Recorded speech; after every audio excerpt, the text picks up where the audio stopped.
Assalamualaikum warahmatullahi wabarakatuh. Perkenalkan, nama saya Melisa Salma Darmawan, NIM 40014180823, mahasiswi pendidikan IPA Universitas Negeri Semarang. Di sini saya akan melaporkan hasil praktikum saya mengenai protein dan juga asam amino.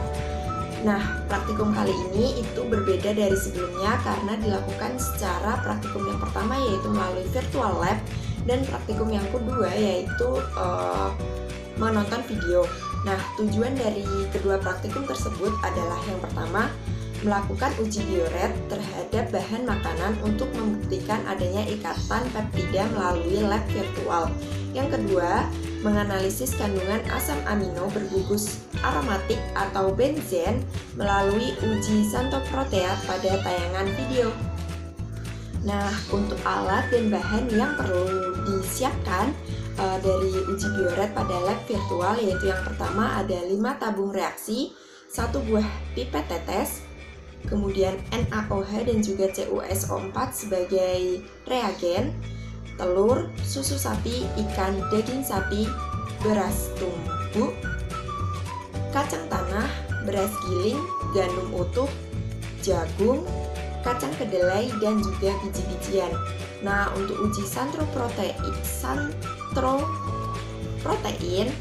itu ada tabung reaksi, alat penangas air, tabung reaksi, gelas kimia, pipet tetes, fenol sebagai pembanding, kemudian ada glisin, alfa-alanin, beta-alanin, tirosin, HNO3, dan juga NaOH.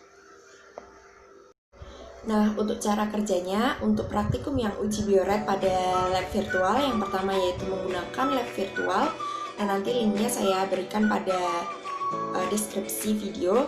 Kemudian menyiapkan 5 tabung reaksi, melakukan uji protein, membuat default volume 1 ml, menambahkan reagen bioret, dan juga mengaduk secara merata dan mengamati serta mencatat. Kemudian langkah kerja untuk uji xanthoproteat dalam video, yang pertama yaitu mengakses video. Nah, nanti linknya akan saya sertakan di deskripsi di bawah. Kemudian memberikan label pada tabung reaksi, mengambil 0,5 ml bahan yang akan diuji. Nah, bahan yang akan diuji di sini ada glisin, beta-alanin, dan juga alfa-alanin. Nah, juga ada fenol namun sebagai pembanding. Kemudian mengambil 0,5 fenol sebagai pembanding, menambahkan HNO3, menambahkan bahan yang akan diuji, kemudian memanaskan di penangas air selama 5 menit. Kemudian mengangkat tabung dan mendinginkan selama 3 menit, menambahkan NaOH 10 ml sebanyak 10 atau 20 tetes dan menguji pada kertas lakmus.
Nah, berikut adalah pembahasannya.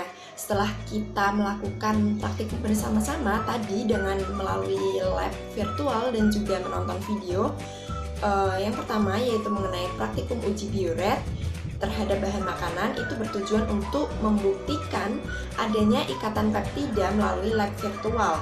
Nah, berdasarkan percobaan dapat disimpulkan bahwa semua bahan mengandung protein positif ya, karena hal ini dibuktikan dengan perubahan warna yang terjadi yaitu menjadi warna ungu.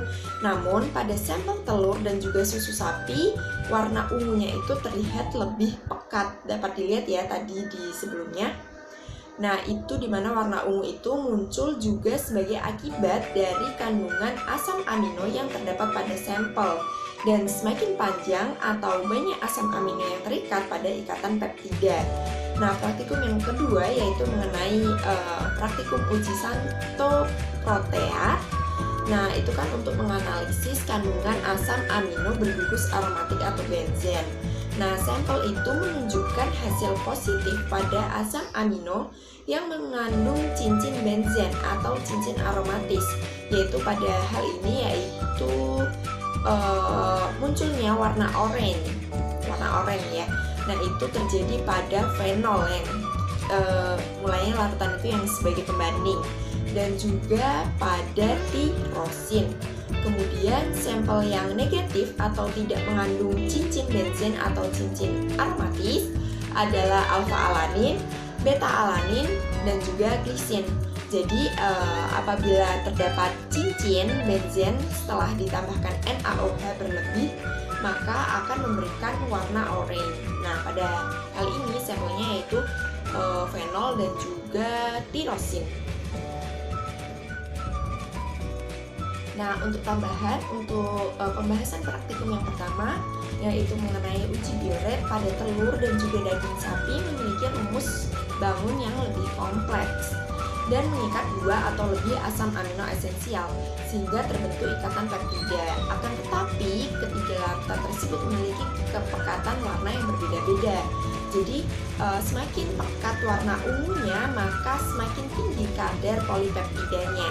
Urutan kepekatan dari tinggi ke rendah dari larutan sampel uji bioret, yang pertama yaitu ada telur, kemudian ada susu sapi. Jadi dua sampel itu benar-benar berwarna ungu pekat. Kemudian disusul oleh sampel lainnya seperti ikan, daging sapi, beras tumbuk, kacang tanah, beras giling, kemudian gandum utuh, jagung, kacang, kedelai, biji-bijian. Nah, itu tuh berwarna ungu muda. Jadi ungunya itu tidak sepekat ungu dari telur dan juga sampel susu sapi seperti itu.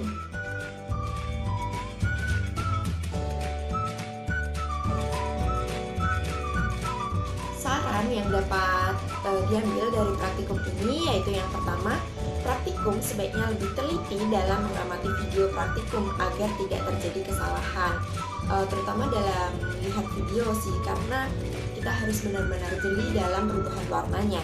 Yang kedua yaitu sebaiknya lebih teliti dalam menuliskan data pengamatan agar tidak terjadi kesalahan. Dan yang ketiga yaitu praktikan sebaiknya lebih teliti dalam pemilihan sampel pada lab virtual. Jadi benar-benar harus teliti dalam memilih sampel dalam lab virtual agar tidak terjadi kesalahan dalam data pengamatan.